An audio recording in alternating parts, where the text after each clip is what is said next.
ሰላም ጤና ይስጥልን የሳኮል ሬዲዮ 90.62 ቤተሰቦች በዛሬው ዓለም ላይ የሚታዩ ሁለት እውነታዎችን እንመለከታለን።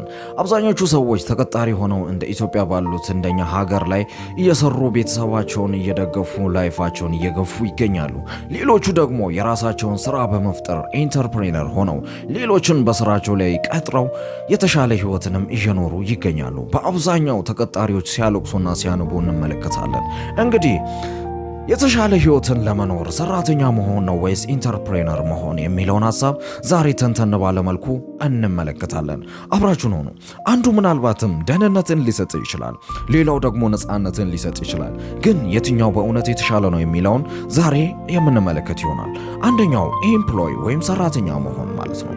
ሰራተኛ መሆን ማለት ለአንድ ድርጅት ወይም ለግለሰብ በመስራት ደሞዝን መቀበል ነው። ጥቅሞቹ የተወሰነ የገቢ መረጋጋት፣ ልምድና ክህሎትን ማግኘት፣ ከሌሎች ባለሙያዎች መማር፣ የሥራ ልምድን መገንባት ሊሆን ይችላል።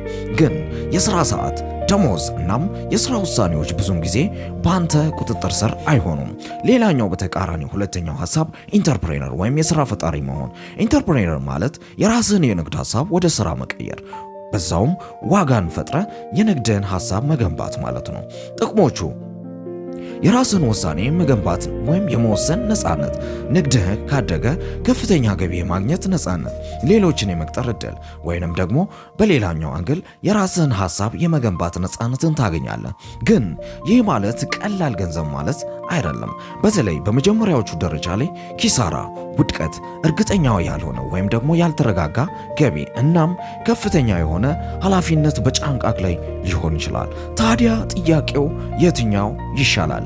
ጥያቄውን ራሳችሁ ለራሳችሁ መልሱት። እውነታውን ግን እናውራ። አንዱ ለሁሉም የተሻለ አይደለም። ምክንያቱም እያንዳንዱ ሰው የየራሱ የሆነ ምርጫ አለው።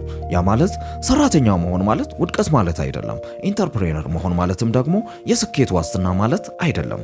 አንዳንድ ሰዎች በሙያቸው ላይ እጅግ በጣም ስኬታማ ሰራተኞች ይሆናሉ፣ ሌሎች ደግሞ በንግድ ውስጥ ያብባሉ።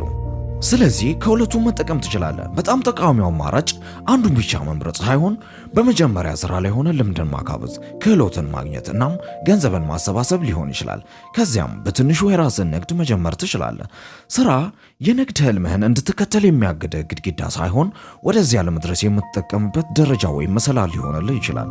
ስለዚህ ኤምፕሎይ ወይም ኢንተርፕሬነር ከመሆን ይልቅ ዋናው ጥያቄ የትኛው መንገድ ለኔ ተስማሚ ነው የሚለውን ለይቶ ማወቅ ነው። ስራ ካለ አትናቀው፣ ወጥረህ ስራ። ንግድ ህልምም ካለ በእቅድ ስራውን ጀምር፣ ዝም ብለህ አትጓዝ። ስኬትህ የሚወሰነው በስራ ስም ብቻ ሳይሆን በምትፈጥረው ዋጋ፣ በክህሎትና በውሳኔዎች ነው። ይሄ ሳኮል ሬዲዮ 90.62 ነው። እናመሰግናችኋለን። መልካም ጊዜ።